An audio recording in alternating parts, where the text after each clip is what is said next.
اللہ نے بہت سے موقعوں پر تم کو مدد دی ہے، اور جنگ حنین کے دن جب کہ تم کو اپنی جماعت کی کثرت پر غرہ تھا تو وہ تمہارے کچھ بھی کام نہ آئی، اور زمین باوجود اپنی فراخی کے تم پر تنگ ہو گئی، پھر تم پیٹ پھیر گئے۔ پھر اللہ نے اپنے پیغمبر پر اور مومنوں پر اپنی طرف سے تسکین نازل فرمائی، اور تمہاری مدد کو فرشتوں کے لشکر جو تمہیں نظر نہیں آتے تھے آسمان سے اتارے، اور کافروں کو عذاب دیا، اور کفر کرنے والوں کی یہی سزا ہے۔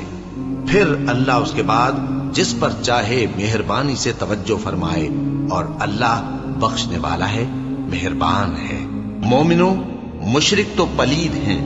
تو اس برس کے بعد وہ مسجد حرام یعنی خانہ کعبہ کے پاس نہ جانے پائیں، اور اگر تم کو مفلسی کا خوف ہو تو اللہ چاہے گا تو تم کو اپنے فضل سے غنی کر دے گا۔ بے شک اللہ سب کچھ جانتا ہے، حکمت والا ہے۔